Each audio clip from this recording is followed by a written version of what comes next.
by Indian city leaders.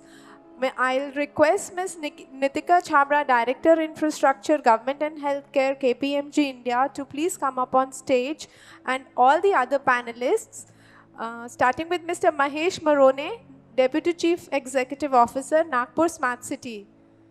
Can I have all of you on the stage, please? Mr. Ravi Pawar, CEO and Deputy Commissioner, Amravati Smart City.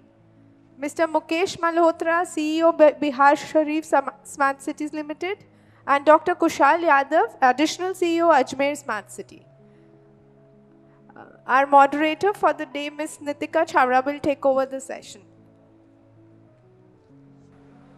All of you, and with the pandemic on the way, and the way that the cities have actually shown the resilience and the challenges that they have taken upon themselves and come out, unfazed and unmarked, is really shows the kind of expertise and things that we have done here in our Indian cities. And with that, I would like to call upon each one of you to talk about what has your city done differently, and how do you see it coming up into the new future. So first we will have Mr. Mahesh Marone, Deputy Chief Executive Officer, Nagpur Smart City. Sir.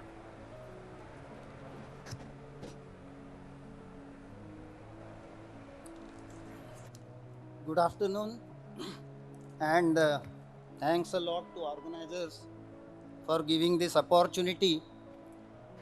I have not prepared any presentation because already CEO Chennai Smart City has said that there are so many common points in the presentation.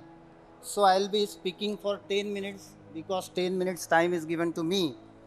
And instead of looking at the screen, I request you to look at me for 10 minutes. So Nagpur, as you know, is the heart of the country, and Nagpur was selected in Smart Cities Mission in second round. Till I think January 2020, Nagpur was the first in ranking of smart cities, and now Nagpur's position is something 23rd or 24th. There are so many reasons. There are the change in criteria of evaluation, one of the most important reasons. Now, as you know, under Smart Cities Mission, there are two components. One is Pan City Solution and second is Area-Based Development. As all cities have said earlier, Nagpur has also constructed a City Operation Center from where all the affairs of the city are monitored. And one more CCC, that is Command and Control Center, the construction of that is going on. And Nagpur perhaps is the only city in the country which is having two different centers. One is exclusively for police and one is for civic affairs. So out of that COC, that is City Operation Center, is in place, and we have managed all our COVID related activities through our City Operation Center only. We have 3,600 surveillance cameras installed across the city, and the surveillance of the city during COVID period was done from COC only. We have also got 52 VAMs, that is variable message system boards, and we are using those boards for giving social messages related to COVID, and also we are monetizing them also through private advertisements. And I think Nagpur is the only city which is doing this job of monetization through private advertisements. In addition to technology part, what innovative Nagpur has done during COVID period that I would like to tell you. Basically, we used 3-layered strategy. The most important and effective strategy of NMC is intense and aggressive contact tracing, which is identification of COVID-19 suspects who came in close contact with confirmed positive person, strict containment zone, and comprehensive survey of the total population of the city. This is the first layer. Nagpur में पूरा population का सर्वे हुआ है. Total 26 lakh population has been surveyed. That is the big achievement. Second layer is early isolation of high risk contacts by institutional quarantine. This concept, again, Nagpur is the only city in the country who has gone for institutional quarantine despite huge opposition from politicians as well as the people of the city. And the basic thing which our municipal commissioner Mr. Tukaram Munde did was the strengthening of primary health care system during this COVID period. As per the National Health Mission guidelines, the MBBS doctor is to be paid minimum 60,000 rupees per month. We have deployed MBBS doctors in our municipal corporations, hospitals and health centers, and we paid them 1 lakh rupees. So doctors became ready for the assignment given to them. We trained so many staffs of different departments, that is Public Works Department, our municipal corporation teachers, private school teachers, nursing staff related to COVID activities. And third is what we did early tracking, isolation and treatment. So our approach was not reactive, but we did proactive things. We followed an aggressive and proactive strategy where as soon as a positive case comes, 3 teams get activated and starts functioning within 10 to 15 minutes. One team goes to the positive patient for history taking. Second team starts tracing and tracking of the close contacts of the person, and the third team executes a containment plan. Till 15th of December 2020, 6,13,648 people have been traced as part of contact tracing. So timely activation of contact tracing technique and proactive and aggressive approach resulted into breaking the chain, thereby limiting the further transmission of disease. As a result of which, NMC has been able to keep lesser number of total cases and lesser growth rate, which led to high recovery rate. Then comes isolation.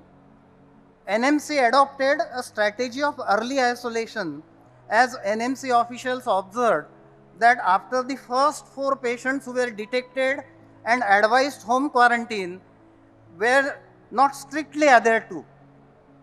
So after 25th March 2020, the 5th case was identified and NMC adopted a policy of compulsory institutional quarantine. Here I would like to tell that Nagpur is having 10 administrative zones, and out of that one zone in East Nagpur called Satranjipura zone, there were huge number of cases in that zone, positive cases. The reason being that Markaz thing happened in I think Delhi, and 3 people had from Nagpur had been to that Markaz this thing, and they returned to Nagpur, and then Nagpur became vulnerable to this COVID thing. That Satranjipura zone is such a zone which is a compact zone, which is having so many slums, and most of the poor people live in that area. So we had to go for total Satranjipura zone we vacated, and all the near about 2,25,000 population of the zone was shifted to various institutions selected for institutional quarantine. See, the floor area per capita required is around 150 square foot. In Satranjipura zone, the floor area per capita available is even less than 72 square foot. So which is less than what is prescribed for the prisoners also. So you can imagine what would have been the condition in that zone. When the lockdown was declared, the Satranjipura people were roaming on the roads because they are having very small houses and there is no home quarantine facility available. So they used to wander on roads, and that is why we took decision that institutional quarantine is the only thing which will save us from this pandemic, and that turned out to be a game changer for Nagpur Municipal Corporation. Then this pandemic, I think one of the most important lessons this pandemic has taught us that mental health must be taken care of.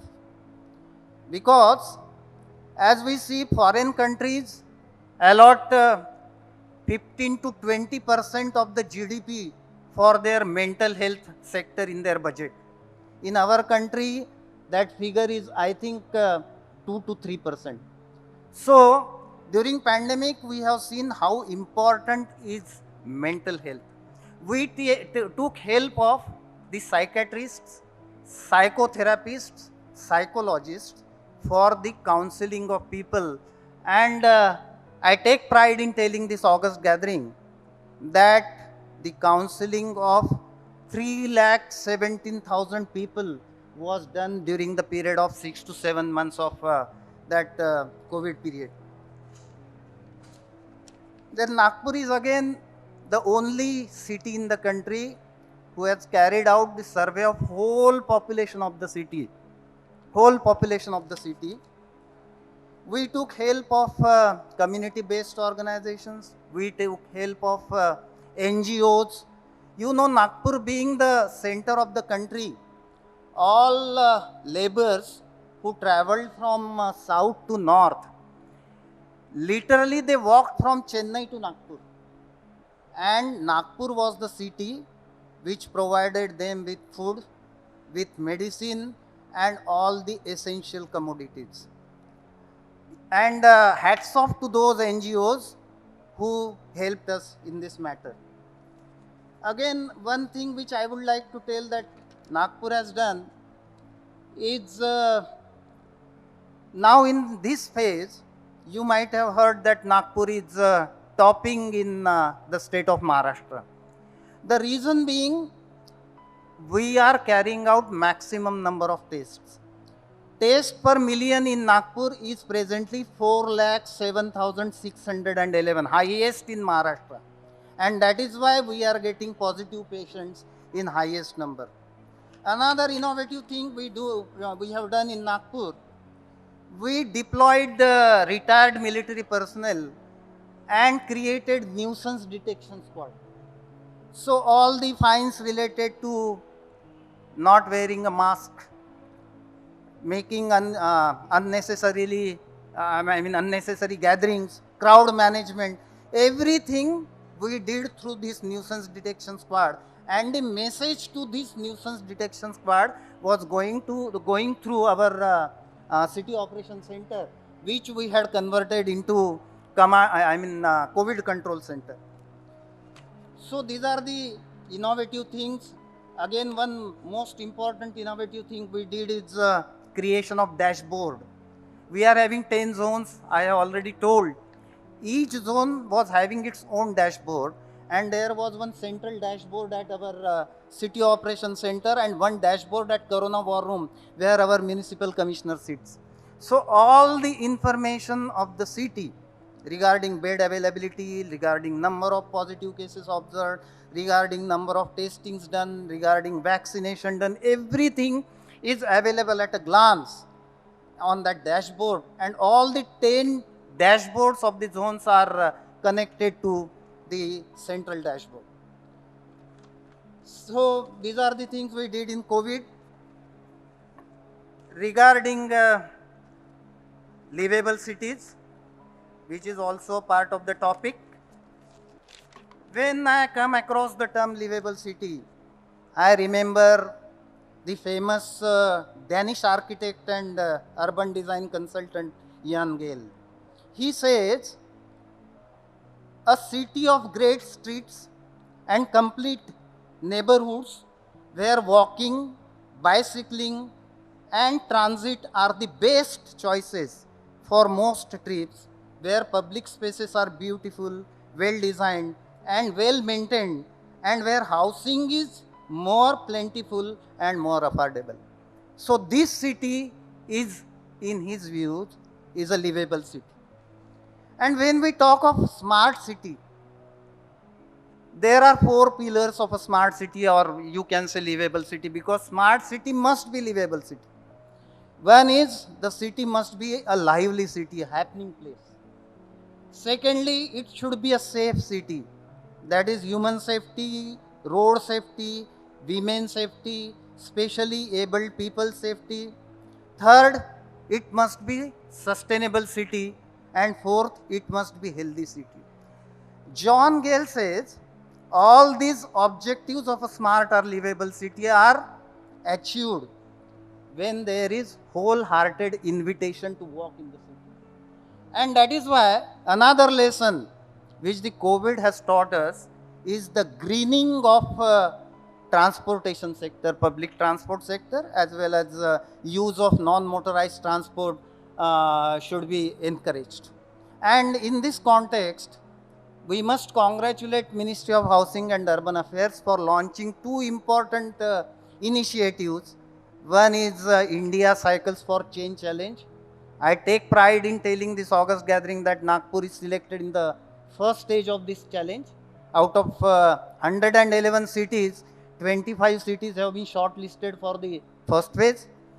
And second is the Street for People challenge.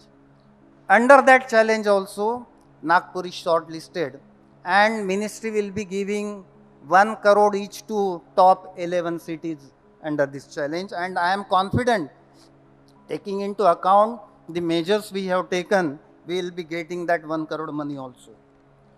So, again, I will quote John Gale. He said, cities like books can be read.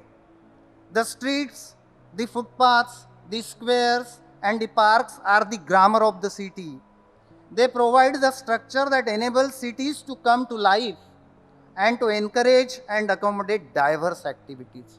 So city is a place where diverse activities take place, and accordingly, the city planning and design must be done. That is the most important thing which Jan Gale says. And lastly, again I will come to the lessons that we learned in the COVID thing. First is that the local bodies like municipal corporations can do wonders, can do miracles. That is the most important lesson we learned, because the people look at municipal corporations and local bodies with suspicion always.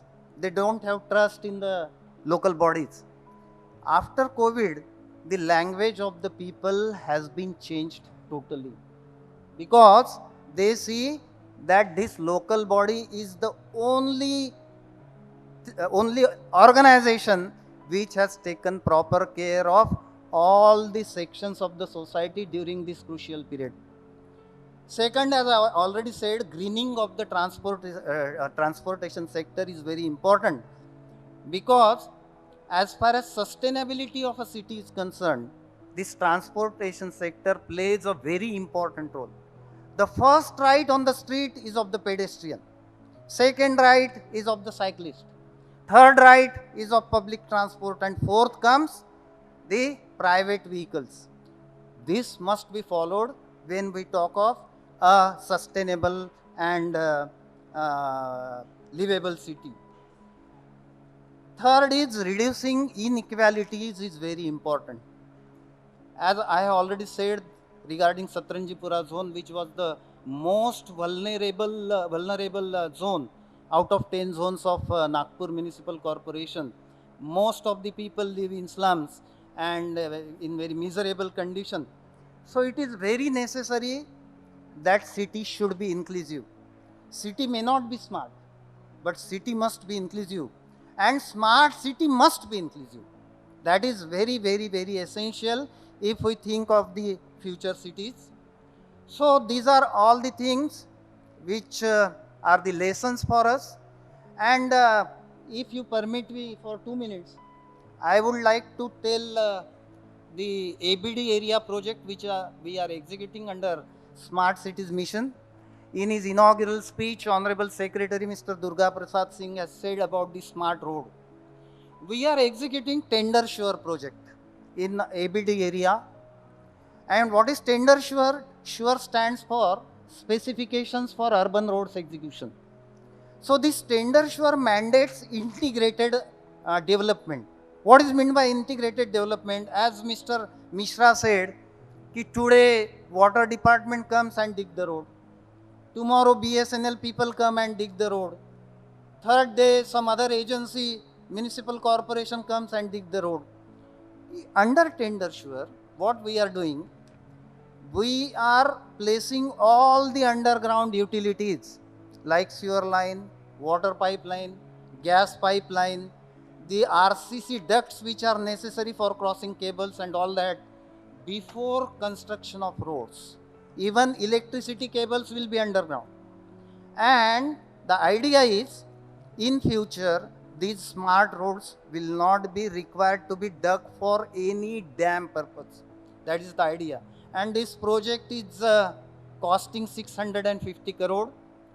This is basically a brownfield, and we are implementing town planning scheme, and Tender Sure is a part of that.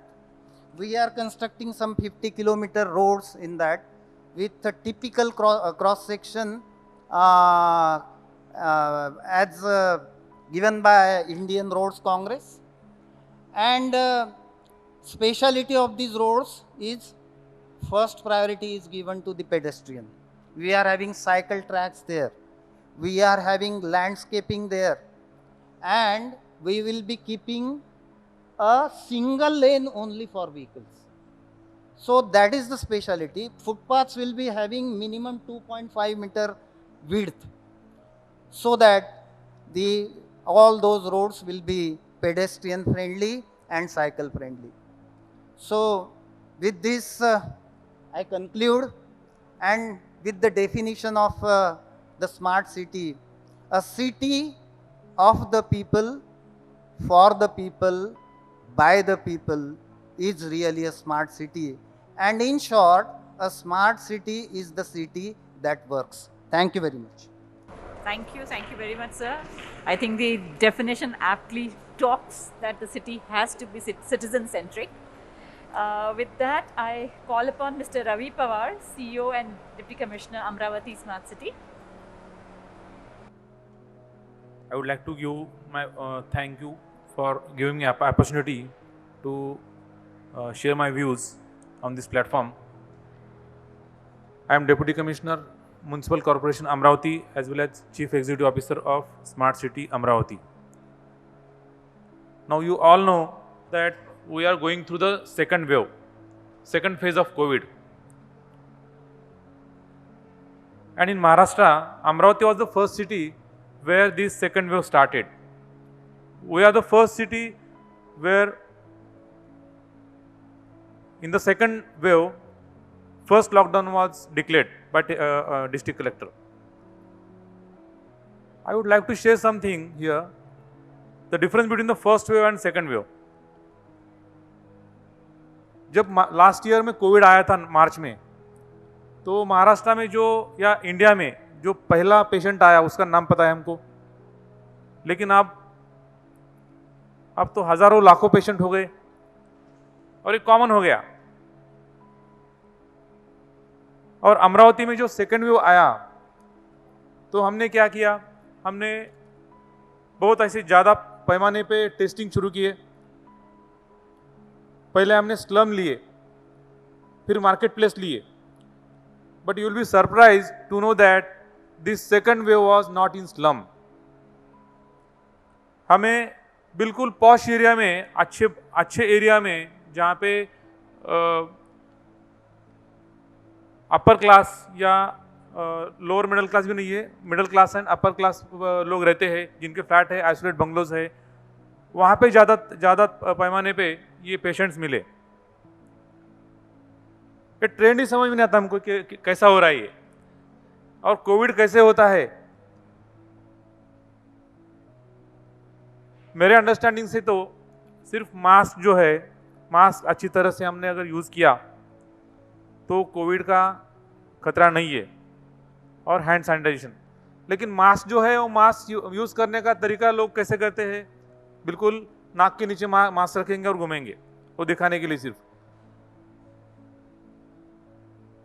Fine भी कर रहे हैं हम, कितने fine करेंगे? Daily हम 1 lakh 2 lakh fine कर रहे हैं, हर पर्सन को 500-1000 रुपये फाइन कर रहे हैं। शादी में जा रहे हैं तो शादी में भी नहीं लोग मान रहे, तो वहाँ पे भी 50,000 फाइन कर रहे हैं। तो ये सब कंटेनमेंट हमने किए, लेकिन अमरावती में अभी एक वीक का लॉकडाउन करने के बाद थोड़ा सिचुएशन कंट्रोल में है। लेकिन इसके लिए हमने क्या किया, लोग अभी जिसको पता है कि मुझे कोविड हो चुका है वो प्राइवेट लैब में जा रहा है, उससे रिपोर्ट ले रहे हैं, घर पे बैठ रहे हैं। तो हमने लोगों को काउंसलिंग किया कि बाबा आप टेस्टिंग करवा लो। लेकिन इसका रीज़न भी यह है कि 90% and more people are asymptomatic, उनको कोविड होकर ऐसे ही ठीक हो रहा है, इसलिए लोग सामने नहीं आ रहे हैं। तो हमने 4 मोबाइल वैन्स किए, एम्बुलेंस वैन, जिसमें लैब टेक्नीशियन बैठ रहे, और लैब टेक्नीशियन स्पॉट्स पे जाके मार्केट एरिया या जो हॉटस्पॉट एरिया हमने आइडेंटिफाई किए हैं वहाँ पे जाके हमने टेस्टिंग की है। और टेस्टिंग ज़्यादा बढ़ाने की वजह से अमरावती में बहुत ज़्यादा ये जो नंबर है वो नंबर दिख रहा है, लेकिन अभी सिचुएशन पूरा कंट्रोल में है।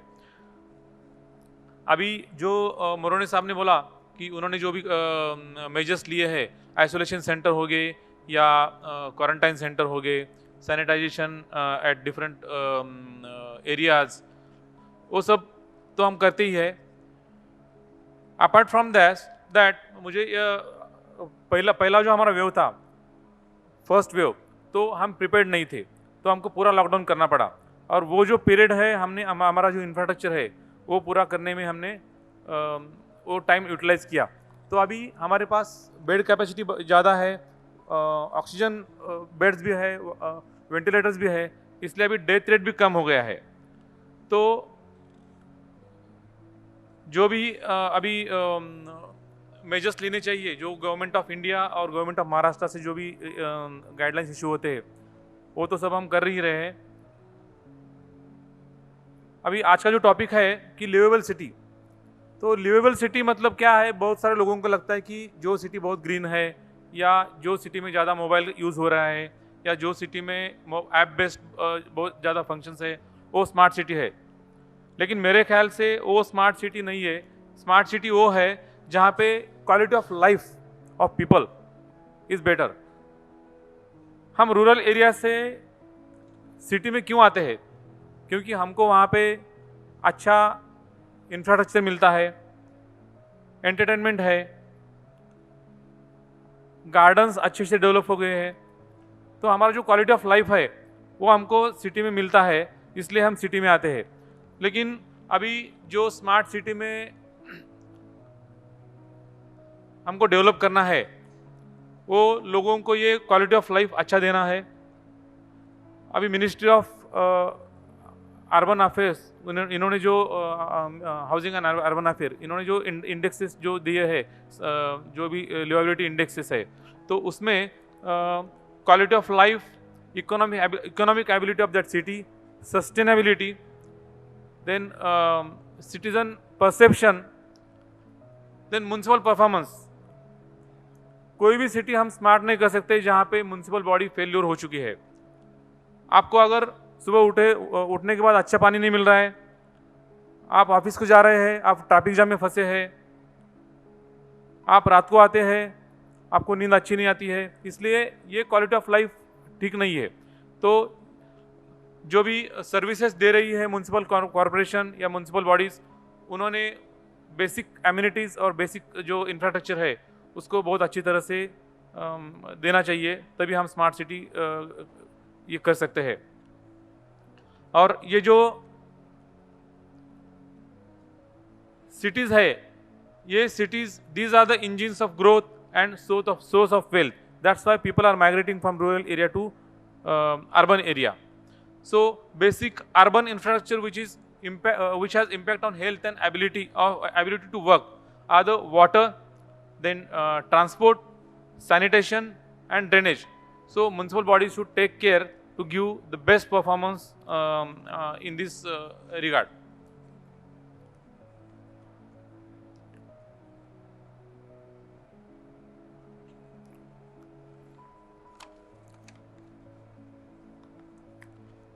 पैंडेमिक जो है इसका सोशल इम्पैक्ट जो है वो सिटी पे नेगेटिव भी हो चुका है और पॉजिटिव भी हो चुका है. नेगेटिव जो डाउन टाउन क्लास है इनके लिए बहुत हार्डशिप झेलनी पड़ी लास्ट पूरे साल में. उनका जो इकोनॉमिक स्तर है वो बहुत नीचा गिर गया है, बहुत हार्डशिप उनको करनी पड़ी. इकोनॉमिक ग्रोथ भी थोड़ा सा स्लो डाउन हो गया था. लेकिन इसका पॉजिटिव इम्पैक्ट ये हो चुका कि अभी गवर्नमेंट बॉडी जो है जो अपना सर्विसेज है इसमें इम्प्रूवमेंट आ गया है, हेल्थ सेक्टर में इम्प्रूवमेंट आ गया. और हिस्टोरिकली जो पैंडेमिक है इसमें जो माइनॉरिटी पीपल है या जो स्लम पीपल है, स्लम ड्वेलर्स है, तो वही ज़्यादा सफ़र होते थे. लेकिन ये पैंडेमिक में ज़्यादा स्लम ड्वेलर्स और जो माइनॉरिटी पीपल है वो सफ़र हो गए.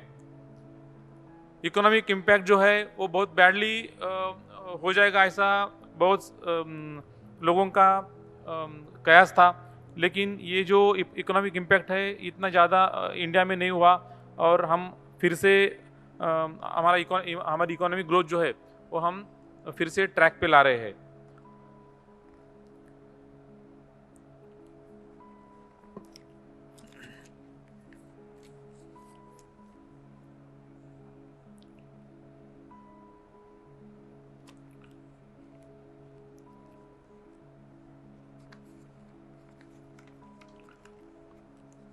So in coming days, Amravati city has planned to give a better life to citizen of Amravati. मेरे ख्याल से कल एक हमारे जो इनॉग्रेस जो स्पीकर थे उन्होंने ये बोला था कि जो सिटी में जो ओपन एरियाज़ है, जो रोड एरिया है वो मोर देन 50% चाहिए. तो उसके लिए भी अमरावती सिटी में जो अभी नया एरिया हम डेवलप कर रहे हैं वहाँ पे जो पब्लिक प्लेसेस है, जो रोड विड्थ है वो बहुत ज़्यादा करने का प्लानिंग हम कर रहे हैं और पब्लिक को एक बेस्ट लाइफ देने की हम कोशिश कर रहे हैं. Thank you. Thank you very much, sir. And with that, we move on to Mr. Kushal Yadav, Additional CEO, Ajmer Smart City. We will just felicitate you with a small token of appreciation. We know you have a flight to catch, so we'll just do this quickly and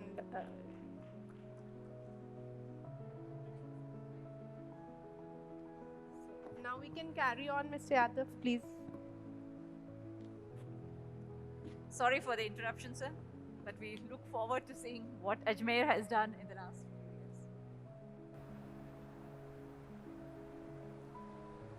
Yeah, thanks for having me. So, I believe since this is a post-lunch session and it's already the second day of the expo, of the conference, a lot of ideas have been shared about smart cities, about COVID-proofing cities for the times to come. And I won't dwell too much on that because a lot of things have been said about it, and pretty much all of the cities across the world have been doing the same thing. What I would like to highlight is that the fact, somebody mentioned mental health. I think sir mentioned the thing about mental health, that they have utilized resource people like psychiatrists, psychologists to deal with this this very silent crisis that has occurred because of the work from home, because of the disruption of livelihoods, because of this staggering collapse of the economy. So apart from the short-term solutions of diagnosing these people, finding these people and treating these people, probably one more thing needs to be understood and highlighted. I was in Bikaner as a municipal commissioner when COVID came up. And not just Bikaner, but all the walled cities. Take for example the Chandni Chowk area of Delhi or the Andarkot area of Ajmer, the Bikaner area. So these spaces are very cramped. These are a very crowded lot of spaces, and you'll be surprised that people actually take turns to sleep. So, like half of the people in the family will sleep from say 8 to 2, and then the rest will sleep in social distancing. And things are supposed to happen. That depression, anxiety, stress, these things will crop up. There was a study recently that said because of the work from home, the family dynamics became disrupted so much that there were increased incidents of marital discord. People can't go to office, people can't go outside. So all the problems, all the tensions become piling up. And ultimately it becomes a situation where things reach a breaking point. So we realized this and thought that this is a good opportunity.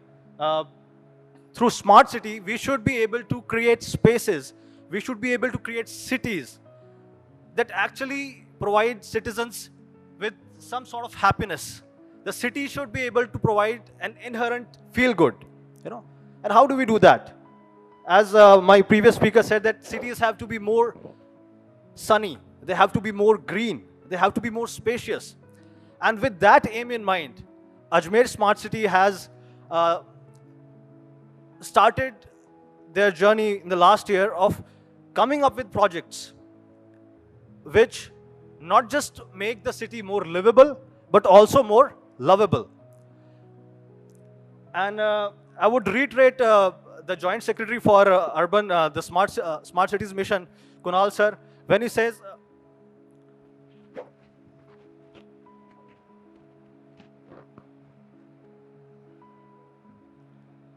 right, excuse me. So, so smart cities have an inherent concept that, apart from the livability aspect, apart from the economic aspect, there has to be a communal aspect, right? So cities. Do we have a separate mic? If you can have a portable mic, please. Yeah. So cities have to be inherently based on consensus. It should not be driven by, say, a politician, or it should not be driven by officials. The plan for the city or the vision for the city, the aspirations should be more innate. They should be more driven by the... Yes. So people actually have to have this feeling that, we want this for our city. That we want, say, this particular project to be taken up. And people in Ajmer, like across all the ages, across all the demographic dividends, across all religions, across all castes, they had their eyes set on this one particular thing, that they wanted the Anasagar Lake. Let me tell you, Ajmer is a city nestled in the Aravalis. It is surrounded of CRPF, and institutions have been there since the British times. So people like to go to Anasagar, take a walk. They like to walk, they like to jog, maybe some sort of meditation, some sort of relaxation. Just look at the calm waters of the lake and just feel blissed out, feel relaxed about it. So taking this project was crucial because it was a felt need of the city. We'll come to the presentation, but the context needs to be understood. So all the cities have done this remarkable thing, that we have done this gap filling. Our cities are always in this mismatch of demand and supply. Our roads are crumbling, the bridges, they need renovation, we need more parks. Population is always increasing. People are saying that by 2030, almost 40% of the population will be living in cities. And what happens then? So we have to retrofit, we have to do a green space development, and all of that needs money. And there has to be a very fine exercise of allocating priorities, putting your money where your vision is. So that's why we have chosen this project. However, the core functions, the core services such as providing sewage and sanitation have also been made part of this. Because what happens is, a lot of these colonies around the area, around the lake, they discharge their pollutants, their effluents into the lake.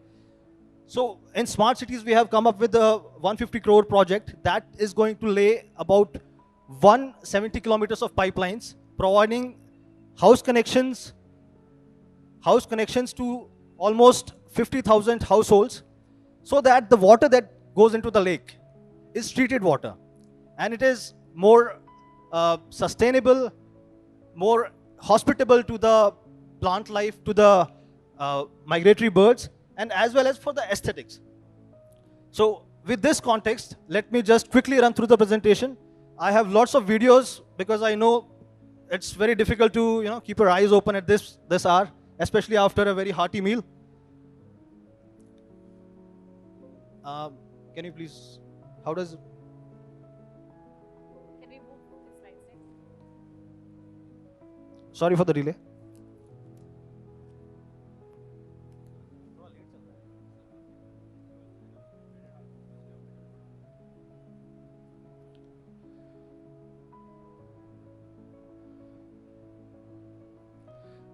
Ajmer is remarkable in the sense that it is, apart from being a religious city, we have the world famous Brahma temple, we have the Dargah Sharif.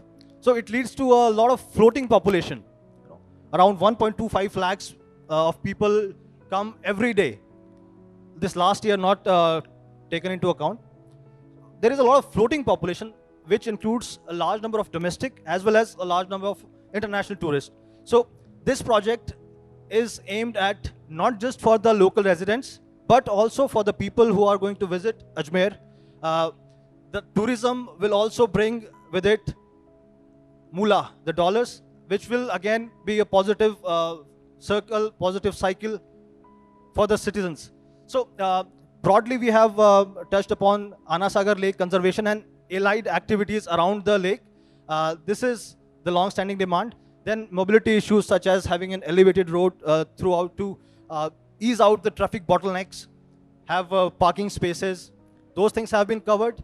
Most importantly, improving the urban spaces to provide for areas where people can go for recreation, for leisure activities, for entertainment, because that's what cities are. For work you go to your office, for rest you go to home, and for the rest of the time you need something to do. You need places to be, to hang out with your friends and family. And with this aim, we have allocated a lot of projects, small but significant projects to address to this diverse constituency for kids, for elderly people, for young people. And last but not the least, the waste management aspect, because see, this is the dark underbelly of the city, so to speak. Nobody likes to talk about sewage systems, especially for municipal people, because we have to deal with on a day-to-day basis. So the sewage networks, the solid waste management, all these things which become apparent only when things break down. If things are smooth, nobody's going to notice them. So cities, especially cities in NCR, are grappling with these issues of legacy waste, where there are mountains and mountains of historical waste, and there is no solution in sight because more and more waste is coming day in. There is a mismatch how much we can process. So we have succeeded in having a very healthy competition for our legacy mining, legacy waste, biomining, and land reclamation project. It is work orders have been issued, and it's going to go live very soon. And the solid waste management, we are planning to have processing capacity up to 300 tons per day, which is decent enough considering our requirements. And it is in the final stages of approval. So that would also go live. So these two burning issues, which do not just affect us today, but for the decades to come, will also be addressed. So this is the fabled Ana Sagar Lake. And on the right, you can see the Baradari. This Baradari is a historical Mughal time monument. So people who come already have some spots to go around. This is a very, very famous location.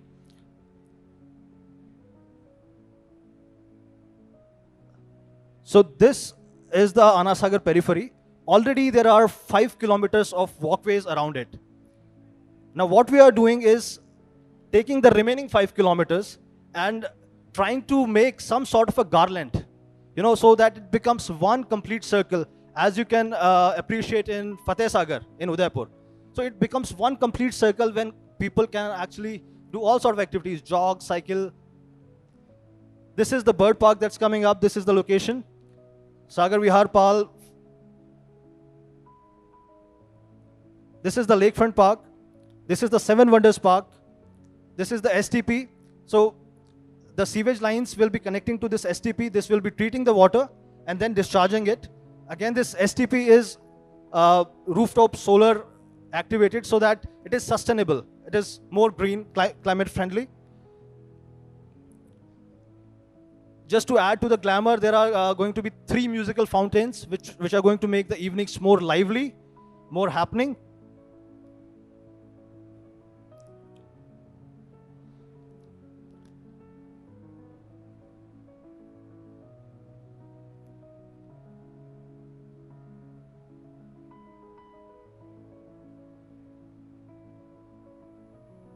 So this is the lake we are talking about. Some of the pathways you can already see. The main idea is to prevent the lake from encroachment, because a lot of commercial activities have been coming up around the lake. So they slowly and nefariously impinge on the lake boundary. Increased tourism, increased recreation. So these are the 3 stretches which are being taken up.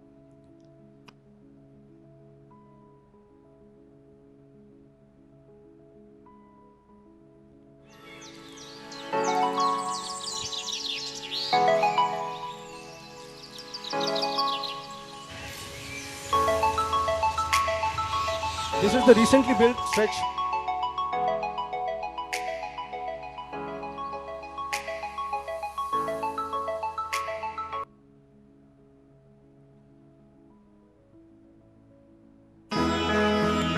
Now talking about our furry friends, our visitors from the other worlds.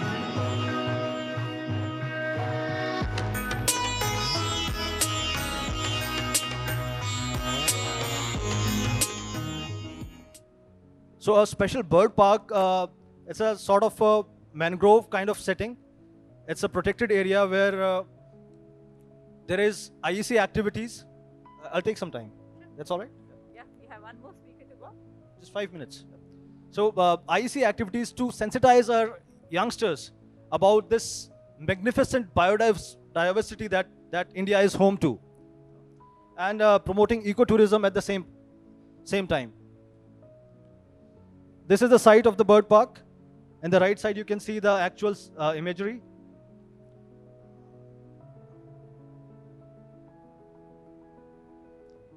This is the Lakefront Park.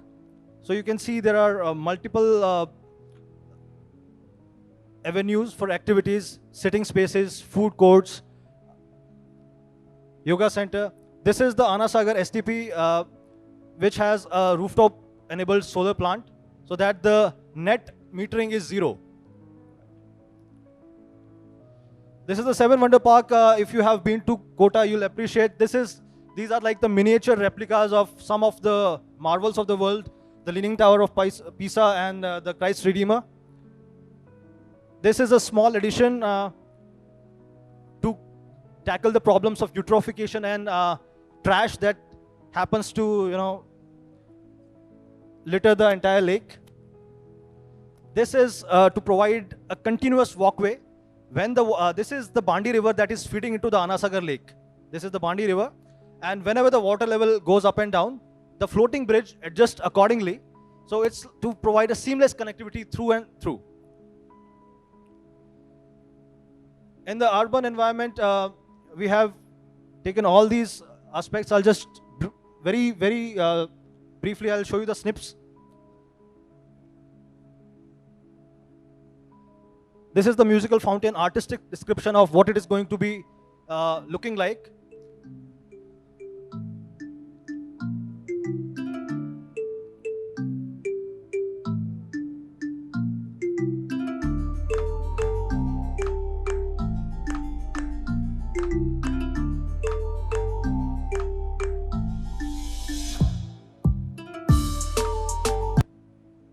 So it's a bit long, so just to save some time. This is Masala Chowk. If you have been to Jaipur, you will appreciate.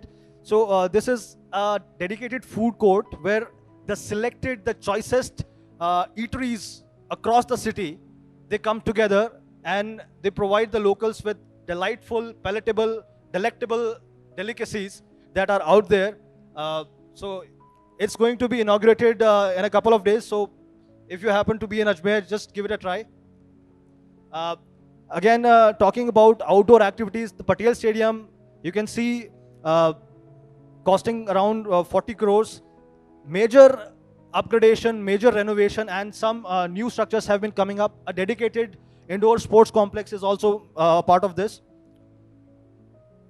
This is the amphitheater to bring out the artists and to create, evenings with theater, with book readings and drama, you name it.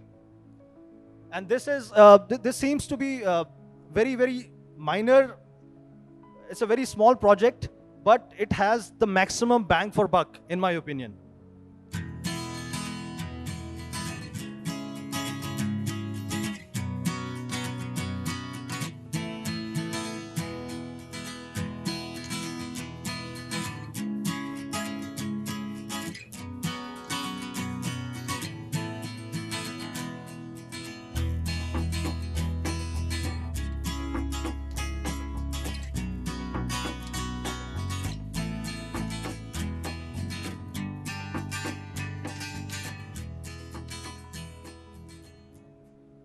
So this not only adds the aesthetic, positivity to the entire cityscape, but also prevents these spots from becoming garbage vulnerable points. And again, you can use these spots for IEC activities regarding Swachhta Sarvekshan, regarding Safai Mitra Swachhta Challenge. And these come, very cost effective. Once you paint the wall, it's going to last at least for 3-4 years. It's not going anywhere. Some other projects reviving the heritage buildings, the King Edward Memorial and Ajmeri Fort have been revived under this project. Similarly, the clock tower has been renovated and there is provision for illumination. So in the night it is going to lit up. The insides of the KEM, the King Edward Memorial, is going to be the site for this 3D light and sound show. You might have seen India Gate lighting up in different patterns, or maybe the Burj Khalifa being lit up, or the New York Times Square, something like that, which is based on Ajmer, which is more relevant to the local audience. And green spaces, because you cannot ignore them. So we have had like 20 parks that have been developed, 30 open air outdoor fitness areas that have come up in Ajmer as part of the smart city. This is a Khel Maidan where fountains, sitting, everything is there. This is a theme-based park based on Mahatma Gandhi, and also houses a museum that is dedicated to Mahatma Gandhi and his life teachings. It also has an interpretation center.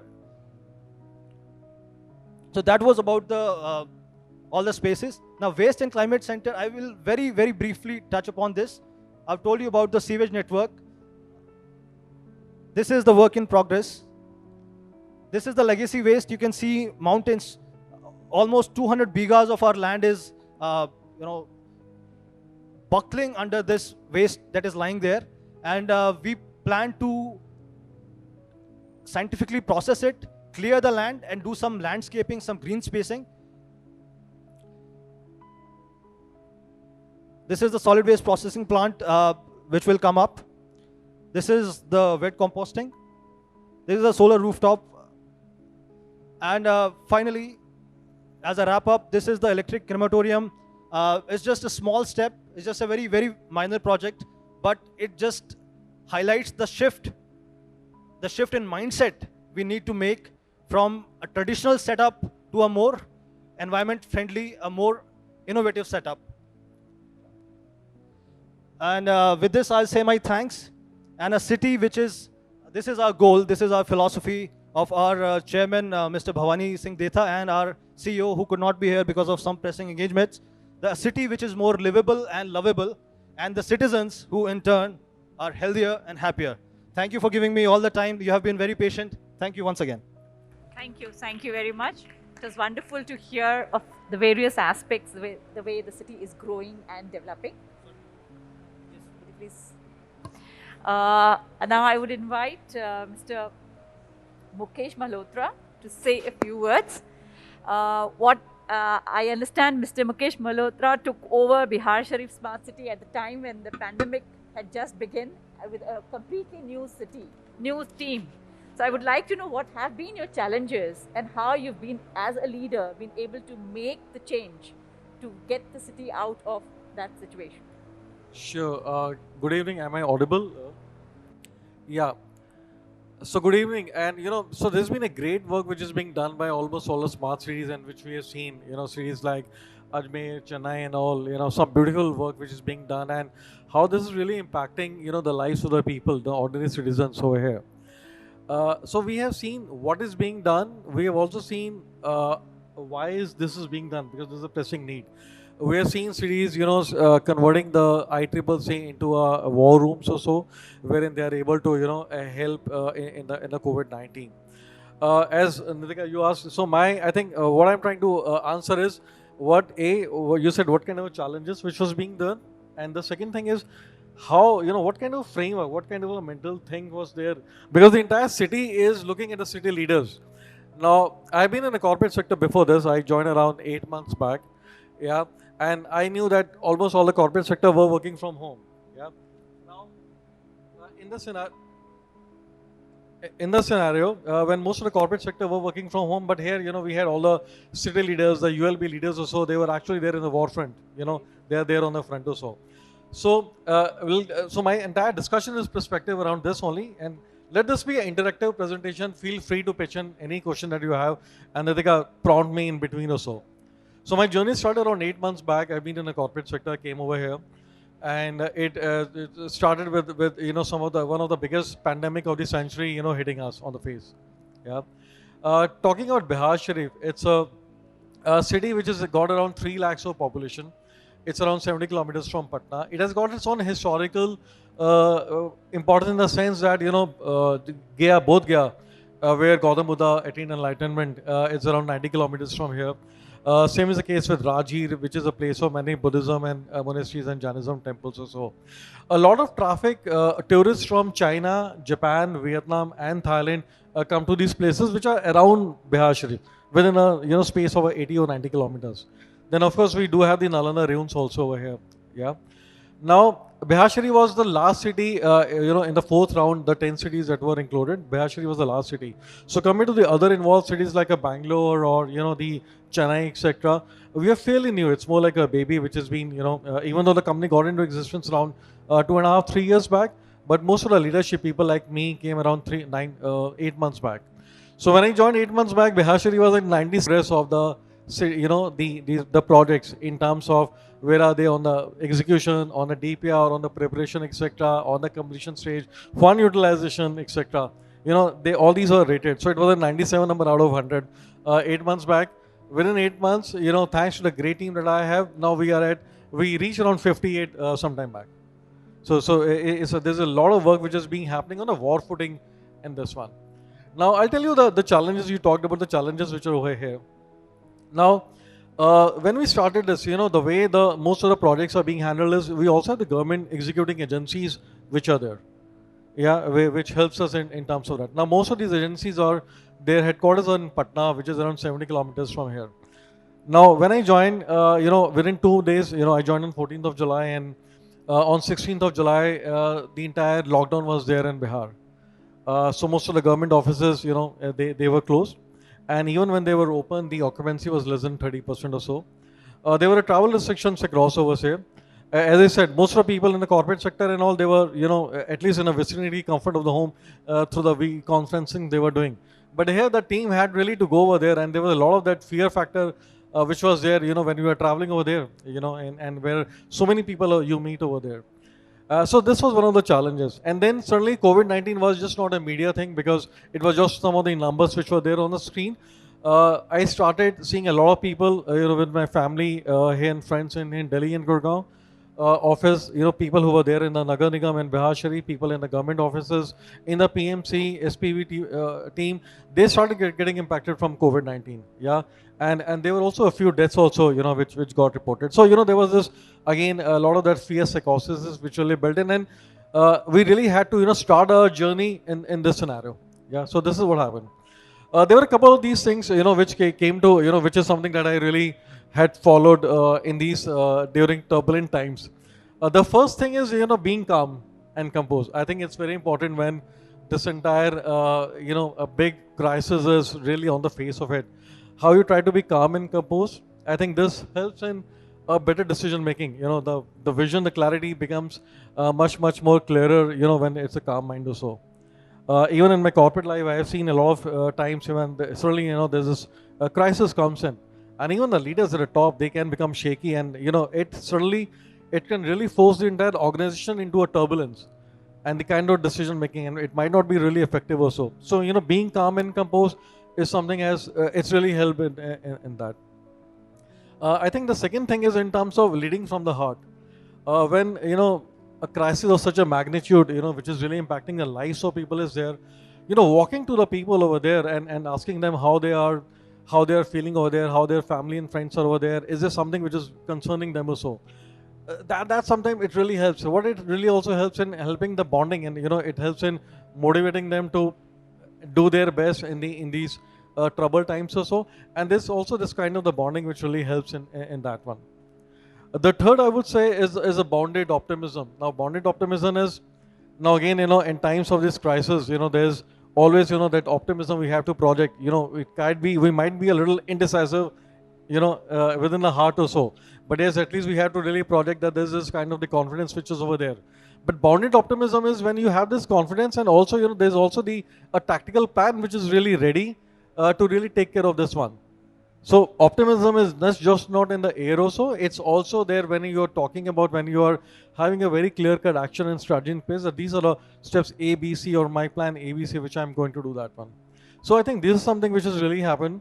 Then, focusing on the bigger picture, whenever, the crisis like these things happens and one is not really sure what's really happening and, why am I here?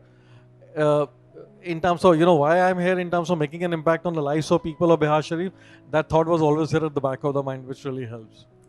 And finally, I would say, there's this resilience, grit and tenacity is something which really helps.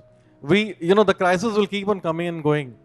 And there will always be circumstances which is something which is not really conducive to the way the entire environment is. But the way that we react to the environment is something which is totally under my control, even though the environment is not. So in that way, I still, there's this quote of Shri Harivansh Rai Bachchan, which I keep on talking to my daughters also. Man ka acha to acha, man ka nahi acha to aur bhi acha. So if things are happening as per our liking, I think it's good. But if things are not really liking, as per what we are doing, I think it's maybe a plan of some divine force, and there could be a better things in place for us. And in the end, all I can say is, when this entire team has really come together on this one with sheer grit, tenacity, and perseverance. And when this thing happens, nothing is impossible. In fact, the word impossible breaks into I am possible. Yeah. Thank you so much. Yeah. Anything about the projects also you want to ask or so? Yes, we would really like to talk about some of the marquee projects that Bihar Sharif is now working on. Okay, so in terms of the projects, talking about the ICCC Center, we already on the start. We already started that, and in the next 3 quarters, we'll have the ICCC in Bihar Sharif. In entire Bihar, there are 4 smart cities, and we will be the first one to really come up with ICCC. Apart from that, there's a lot of work which is being done on the smart roads, on flyovers, on smart schools. There are a lot of heritage structures there in Bihar Sharif, which we are also revamping as per that. And like, Udaipur is a city of lakes, we got a lot of water bodies here in Bihar Sharif, which over a period of time has got stagnant, or, there's kind of the sewerage which has really flown in. So we are revamping all those ponds, and that could be used even for a Chhat Puja, which is there in Bihar, or even otherwise also, for improving the quality of the life over there. So close to around 680 odd crores of the work we started in the last 8 months with the team that I had over there. And hopefully in the next, 2.5 years or so, we plan to finish everything on time. Great. Thank you so much, for your insight on Bihar Sharif. I think what I see as a crux from all of the discussion, that the command and control centers have really been the nerve centers, as we see, in terms of the pandemic, and have actually brought out the good work that has been done to the fore, and been able to also give the management or the city administration one place to actually, monitor, manage, and react to things that are happening across the country. So, thank you so much, everyone, for your time, and we would like to have the mementos, please.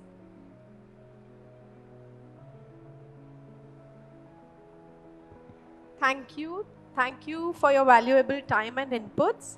Now, we will felicitate all the speakers on behalf of Exhibitions India Group. Mr.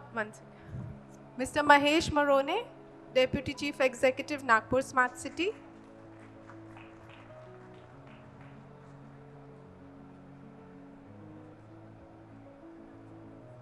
Mr. Mukesh Malhotra, CEO, Bihar Sharif Smart City Limited.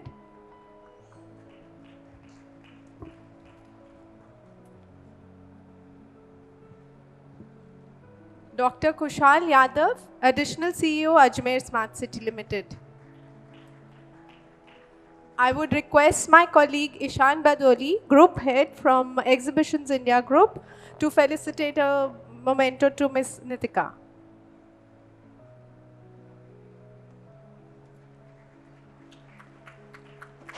Can we have a group picture also, please? All of us together.